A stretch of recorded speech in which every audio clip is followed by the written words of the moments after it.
छत्तीसगढ़ में मुख्यमंत्री विष्णुदेव साय सुशासन तिहार के जरिए जनता के बीच जा रहे हैं। सरकारी आयोजनों के साथ में जो सरकार की योजनाएं हैं उनका किस तरीके से क्रियान्वयन हो रहा है, कितना फ़ायदा मिल रहा है, या जनता की जो समस्या है उसका निराकरण किस तरीके से किया जाना है, इन तमाम बातों की टोह जो है वो खुद मुख्यमंत्री ले रहे हैं। उनके साथ में जिले के कलेक्टर भी होते हैं, उनके साथ में प्रमुख सचिव भी होते हैं और तमाम सरकारी प्रशासनिक अमला भी उनके साथ मौजूद होता है। सीएम कहाँ जाएंगे ये तय नहीं होता है। सीएम कभी भी किसी भी गाँव में अपना हेलीकॉप्टर उतारते हैं और उसके बाद वहाँ पर जाकर पूरा जायज़ा लेते हैं, ग्रामीणों से बात करते हैं, लोगों से बात करते हैं और उनकी परेशानी, उनकी मांगों को लिया जाता है। हालांकि सुशासन तिहार 3 चरणों में चल रहा है। सबसे पहले आवेदन मंगाए गए थे, उसके बाद मत पेटियों के तरह जो एक पेटी रखी गई थी, शिकायत सुझाव पेटी, उसमें उसके ज़रिए आवेदन मंगवाए गए थे, उसमें कई शिकायतें आई थी और उसके बाद अब ये तीसरा चरण जिसमें खुद मुख्यमंत्री जा रहे हैं। और ऐसे में अब प्रशासनिक महकमे में हड़कंप इसलिए मच गया है क्योंकि सीएम न केवल लोगों के सुझाव सुन रहे हैं, न केवल लोगों की शिकायतें सुन रहे हैं, बल्कि तुरंत एक्शन भी ले रहे हैं। और एक्शन में अगर कोई गड़बड़ी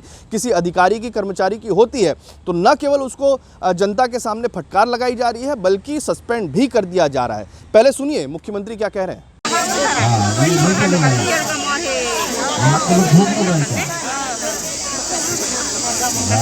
प्रधानमंत्री का कितना कल्याणकारी योजना है, घर घर नल द्वारा पानी पहुंचाना है, इसका मजाक मत समझिए,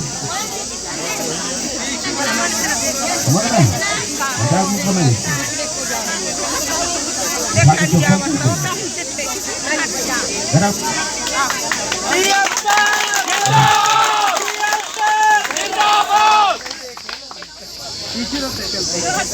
हाँ हाँ, तो आपने देखा कि किस तरीके से मुख्यमंत्री जनपद पंचायत के सीईओ और कमिश्नर के साथ में कलेक्टर भी वहां पर मौजूद हैं। सीईओ को सस्पेंड कर दिया गया है और इसके अलावा अन्य कार्रवाइयां भी की जा रही है। कलेक्टर से भी सीधे मुख्यमंत्री ये कहते हुए नजर आते हैं कि अगर आप वहां पर नहीं जाएंगे तो कौन जाएगा उन क्षेत्रों पर, जनता के बीच में कौन जाकर सुझाव या कौन जाकर उनकी परेशानियों को दूर करेगा। क्यों वहाँ पर जाकर नहीं देखा जाता है कि गड़बड़ियाँ क्या है या उन कमियों को कैसे दूर किया जाता है।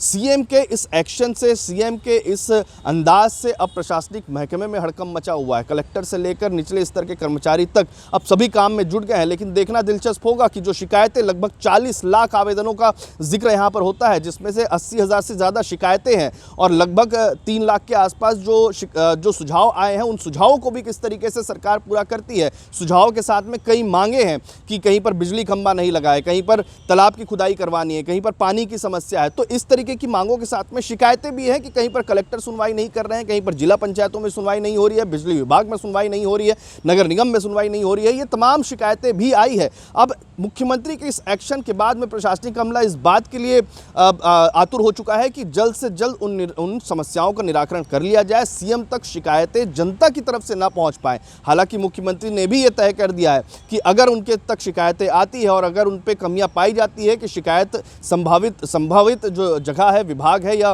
व्यक्ति है, अगर उन तक पहुंच रही है और वो शिकायत दूर नहीं हो रही है तो उन पर भी गाज गिर सकती है। कुल मिलाकर छत्तीसगढ़ के मुख्यमंत्री अलग अंदाज में एक्शन मोड पे नजर आ रहे हैं। छत्तीसगढ़ से TV9 के लिए अमित मिश्रा।